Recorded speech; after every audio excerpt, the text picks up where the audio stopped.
Andy knew my brother and I, we were good with our hands, so he started us stretching canvases in his studio. He liked what we were doing, and he made sure that we didn't have any wrinkles in the canvases. That was a wonderful experience, because sometimes I see these paintings and I'd say, gee, I faintly remember us stretching that canvas. That was a wonderful memory.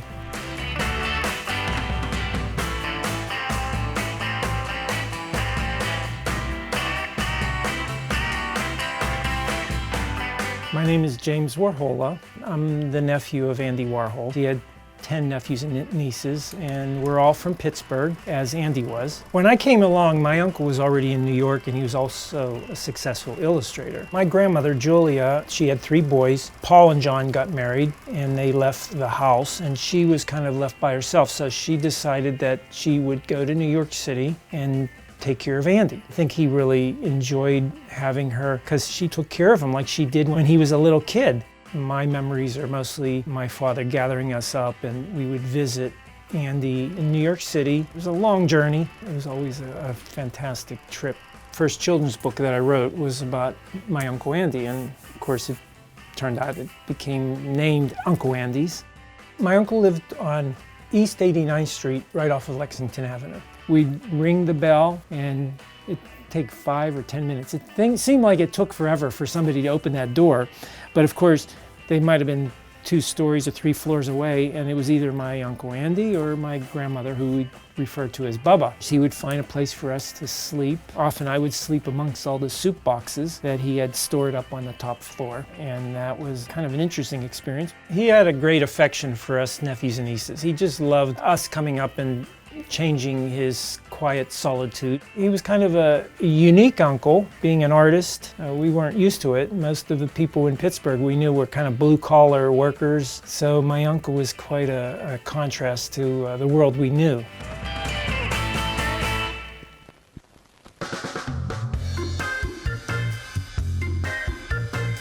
If you go through this book and you see all the cats that are hiding, and people ask me, what about the cats? And I had to tell them about the cats, and they said, well, you should do a book about the cats. So I did a book called Uncle Andy's Cats. When we would visit, there was always a lot of cats.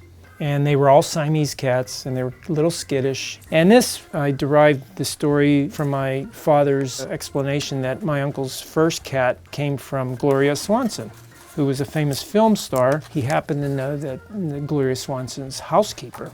And there she is, with her litter of cats right below her, and it all started with Hester. After a couple years, my grandma decided that Hester needed a friend, so they got another cat. That cat's name was Sam.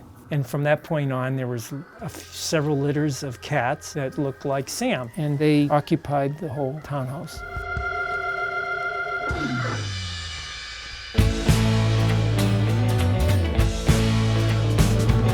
My uncle had this great technique in doing his illustration work, and of course, all the art directors just loved his style. Back in Pittsburgh, he discovered a way of drawing with ink where he would blot it and would create a beautiful line. And to kind of promote his style, he would often do little promotional books. He did several different subjects. He did a cookbook, that had a lot of angels in it, and he did this cat book called 25 Cats Named Sam and One Blue Pussy. He would not only give it to friends and family, but he would also leave it as a sample of his work if he was working with an art director that he liked. It was kind of self-promotion. He limited those to 100 or 200 copies. My grandmother, Julia, she was very artistic. She had this great talent for calligraphy that was very interesting and very unique. Any lettering that he needed to have done on an illustration, he would ask her to do it. She even won awards for him. I think the Art Directors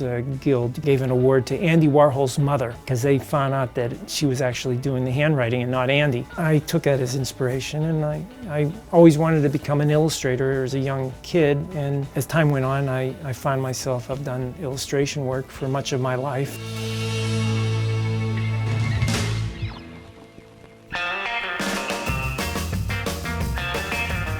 I see the commercial aspect of his work as a very important foundation to his work as a fine artist when he started doing pop art.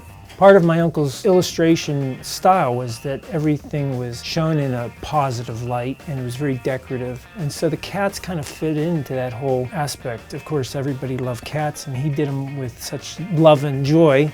I think that kind of relates to his having fun with drawing and illustrating.